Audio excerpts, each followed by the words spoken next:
मायके पहुंचते ही अंजलि हो गई बेहोश। क्या अंजलि को कोई बीमारी है, अंदरूनी बीमारी है, या फिर मायके पहुंचने के बाद क्यों बेहोश हुई? पहले क्यों नहीं हो रही थी? आज तक इतने दिन से ससुराल में रह रही थी, अपने हस्बैंड के साथ में, ननद के साथ में, पूरी फैमिली के साथ में, यहाँ तक कि बेबी भी हुआ तब भी बेहोश नहीं हुई। अचानक से अंजलि को ऐसा क्या हो गया जो अपने मायके पहुँचते ही गिरी और बेहोश हो गई? भाई इसमें तो बहुत बड़ा रीज़न है, बहुत बड़ा रीज़न है बेहोश होने के पीछे। और डांसर सनातन के साथ में इतना दिन से थी फिर भी बेहोश नहीं हुई, कभी भी मतलब समझ लीजिए बीमार तक नहीं हुई वो। नॉर्मल बीमार होती थी, इतना ज़्यादा तेज़ से बीमार भी नहीं हुई। और अंजलि के मायके पहुंचने के बाद उनके मायके वालों का क्या रिएक्ट रहा, आप लोग जानना चाहते हैं क्या? कितने साल बाद अंजलि मायके गई? क्या बराबर जाती थी या फिर अभी पहली बार गई है? तो यही सब बात करने वाले हैं हम, और सच्चाई जानना चाहते हैं। तो हेलो फ्रेंड, आप सबके बीच फिर से आ गए एक और नए रिएक्शन वीडियो के साथ। आप लोगों को इस वीडियो में हम बताने वाले हैं कि अंजलि अपने मायके पहुंचते ही अचानक से बेहोश क्यों हो गई। क्योंकि क्या अंजलि को कोई अंदरूनी बीमारी है, तबीयत खराब था, या फिर वैसे बेहोश हो गई? कारण क्या है? इतने दिन से अंजलि की शादी हुए हो गया, अभी तक उसको कुछ ऐसा नहीं हो रहा था जो आज हो गया। तो मैं बताना चाहूँगी आप लोगों को इस वीडियो में पूरी सच्चाई। बस आप लोग वीडियो को बिना स्किप किए लास्ट तक देखिएगा, तभी समझ में आने वाला, वरना कभी भी नहीं समझ पाओगे। और हाँ, कितने लोग अंजलि के फ़ैन हो वो लोग तो पक्का देखेंगे वीडियो को। तो आप लोग बिना स्किप किए अंजलि के फैंस लोग, डांसर सनातन के फैंस लोग, प्लीज़ वीडियो को देखिएगा और सच्चाई जान लीजिए आप लोग कि क्या इन लोगों का तबीयत ख़राब, मतलब अंजलि का पहले से तबीयत ख़राब था या फिर अचानक से बेहोश होने का कारण क्या है। जैसा कि आप लोगों को पता है कि अंजलि भाग कर शादी की थी, क्योंकि अंजलि भागना नहीं चाहती थी, सोच रही थी। पहले तो अंजलि का यही रिएक्शन था कि मेरे मायके वाले शादी करवाएं और खुशी खुशी मेरी शादी हो। तो ये लोग की शादी क्यों नहीं हुई, मैं आप लोगों को बताऊंगी कि इन लोगों की शादी क्यों नहीं हो रही थी, घर वाले क्यों नहीं मान रहे थे अंजलि के। क्योंकि डांसर सनातन अदर कास्ट के थे और वो अलग कास्ट की थी। दोनों लोग मतलब अदर कास्ट के थे, एक दूसरे के एक कास्ट के नहीं थे दोनों। वो अलग कास्ट की थी, ये अलग कास्ट के थे, इसीलिए इनके घर वाले इनकी शादी नहीं करवाए थे। और जब अंजलि को पता चला कि मेरी शादी कहीं और करवाने वाले हैं और ये लोग हमारी शादी नहीं करेंगे, तो अंजलि भागकर और मंदिर में सावित्री और अंजलि और सावित्री ने मतलब अपने भाई की शादी करवा दी डांसर सनातन की, और सनातन की शादी करवा दी अंजलि से। और उसके बाद अंजलि अपने तब से अपने ससुराल में ही रहती थी, मायके नहीं जाती थी। और मायके नहीं जाती थी और ससुराल में रहती थी। ससुराल में रहने के बाद जब अंजलि को सनातन ने पढ़ाया लिखाया, मतलब उसको इस काबिल बनाया कि अभी तो नौकरी तक नहीं मिली है, लेकिन देख लीजिए हर किसी लड़की की ख्वाहिश यही होती है कि मुझे पति ऐसा मिले, हस्बैंड ऐसे मिले, थोड़ा मतलब कह रहे हैं ना कि थोड़ा कम कमाए भले सही है, ठीक है। कुछ लोगों की ख्वाहिश होती है कि बहुत कमाए, मुझे बहुत जेवर गहने सब कुछ मिले। नहीं, कुछ लड़कियों की यही ख्वाहिश होती है कि मेरा पति थोड़ा कम कमाएगा चलेगा, बट वो मुझे इज्जत सम्मान दे, ठीक है। और वो सनातन से अंजलि को मिल रहा था और सनातन कमा भी रहा था अच्छा खासा, और अंजलि को पढ़ने पर मजबूर कर से। एक हस्बैंड होते हैं ना, कहते हैं कि मेरे पास पैसे नहीं, मैं नहीं पढ़ा पाऊँगा, लेकिन और सनातन है जो अंजलि को पढ़ने के लिए मतलब परेशान था, अंजलि को पढ़ाने के लिए एकदम से परेशान था कि मतलब ये पढ़ लिख लें, जो इनकी ख्वाहिश है नौकरी की या फिर किसी भी पढ़ाई की, किसी भी चीज़ की, ये कर लें, उसके बाद ये वीडियो में आएंगी। पहले कुछ दिन सनातन ने अंजलि को अपनी वीडियो में नहीं लाया, ठीक है।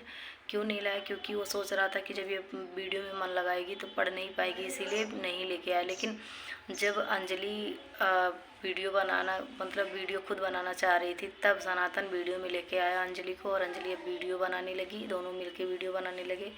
और सावित्री जब पहले साथ में रहती थी भाई के, अब दोनों का जगह कवर हो गया, मतलब सावित्री की जगह अंजलि आ गई। तो समझ लीजिए वो लोग, जैसे सावित्री के निकलने का पब्लिक को दुख नहीं है कि सावित्री साथ में डांस करती थी, वैसे ही अंजलि भी साथ में वीडियो बनाने लगी और ब्लॉगिंग भी ये लोग करने लगे। पहले ब्लॉगिंग कम करते थे, अब ज़्यादा ब्लॉगिंग करने लगे हैं।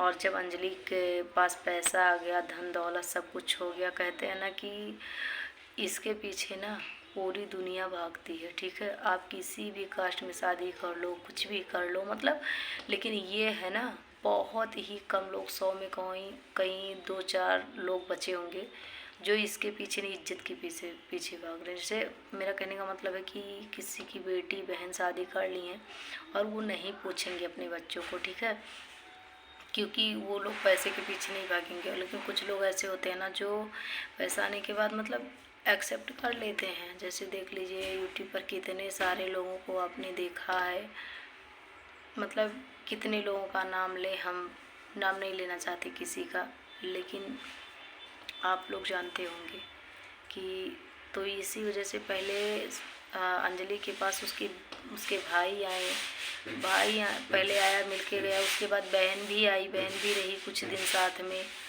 उसके बाद से देख लीजिए अंजलि का बातचीत होना स्टार्ट हो गया और अंजलि अपने मायके भी चली गई, अपनी माँ के पास गई मिलने भी पूरी फैमिली में, और मिलने गई तो देख लीजिए अंजलि वहाँ पर क्यों बेहोश हुई।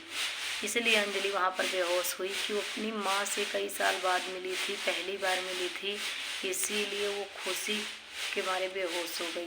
दुख के वजह से नहीं, खुशी की वजह से बेहोश हो गई। अंजलि गिरी और वहीं पर बेहोश हो गई। तो कहते हैं ना कि पहले तो माँ बाप नाराज़ रहते, लेकिन बाद में ना जब अगर वही जगह पे ना तुम गरीबी झेलोगे ना, चाहे माँ बाप चाहे कोई भी हो ना, कोई पूछेगा नहीं। ये चीज़ रियल 100% सच्चाई है। कहते सच्चाई कड़वी होती है। अगर वहीं पर ना गरीब फैमिली, मतलब जैसे अगर आप झोपड़ी में रह रहे हो, झोपड़ी तक ही रह गए ना तो कोई नहीं पूछेगा, लेकिन अगर झोपड़ी से महल में आ गए ना, देख लेना 1 सेकंड में पूरे रिश्तेदार एक हो जाएंगे। पूरे रिश्तेदार, जो नहीं रिश्तेदार रहेगा वो भी रिश्तेदार बन जाएगा, ठीक है, सब लोग पूछेंगे। कहते हैं बाप बड़ा ना भैया, सबसे बड़ा रुपया, ठीक है, चाहे माँ बाप हो, चाहे भाई भौजाई हो, चाहे बहन हो, कोई भी हो, पैसा है तो सबको, ये पैसा नहीं है तो कोई नहीं है। बहुत कम ही लोग हैं ना जो सोचते हैं कि हमारा खून का रिश्ता है, उसके पास पैसा हो या ना हो, हमारा मतलब हमारी बहन है, बेटी है, माँ है, कुछ भी है। लेकिन देख लीजिए यहीं पर रजनी को देख लीजिए आप लोग, पैसा आ गया, अपनी ही बहन शबनम को भूल गई। पहले पैसा कम था तो शबनम को उसके घर से लाई थी, उसको मान सम्मान से कुछ दिन रखी, उसके बाद नौकरानी बनाई, नौकरानी बनाने के बाद देख लीजिए घर से निकाल कर, आज पैसा होता शबनम के पास तो वो छोड़ पाती, कभी नहीं, कोशिश करके भी इतना उसका इज्जत नहीं उछाल पाती। वो सोच रही थी कि हम इज्जत उछाल भी देंगे और थाने पर पैसा भर के फिर हमारी भी सुनवाई होगी, इसीलिए वो ऐसा किए।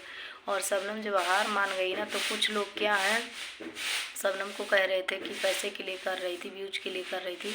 तो मैं उनसे बताना चाहती हूँ कि व्यूज के लिए आप 10-20 हज़ार 50 हज़ार देंगे केस लड़ने के लिए, भाई वो एक 50 हज़ार लगाएगी तो रजनी सीधा 1 लाख लगाएगी। तो कहते हैं ना, चाहे सरकारी नौकरी हो चाहे कुछ भी हो, इसकी मतलब जिसके पास ये है ना पैसा, उसकी सब सुनते हैं, ठीक है। तो यही बात है कि अंजलि ज़्यादा दिन बाद अपनी मम्मी से मिली थी, इसीलिए बेहोश हो गई थी खुशी के मारे। और आप लोगों को वीडियो कैसा लगा कैसा नहीं लगा कमेंट करके ज़रूर बताना। और हाँ, कितने लोग अंजलि के फ़ैन हैं, सनातन के फ़ैन हैं, प्लीज़ ये भी कमेंट करके बताना। और चैनल पर पहली बार है तो प्लीज़ सब्सक्राइब कर लीजिए, वीडियो को जस्ट एक लाइक कर दीजिए और ज़्यादा से ज़्यादा इस वीडियो को शेयर कीजिएगा। और अंजलि को अपने मायके में क्या मिला, तो बहुत सारा कपड़ा मतलब अंजलि को मिला, सनातन को मिला, और एक कान का ऐसे मतलब ऐसे जो छोटा गोल वाला है ना मेरा, ऐसे वो ऐसे मिला है कान का सोने का, और पाँव का बिछुआ मिला है। तो इतना सारा सामान अंजलि को अपनी मायके से मिला, अपनी माँ की तरफ से। तो आप लोगों को वीडियो कैसा लगा कैसा नहीं कमेंट करके ज़रूर बताना। तो प्लीज़ मिलते हैं नेक्स्ट वीडियो में एक और नई जानकारी के साथ, तब तक के लिए।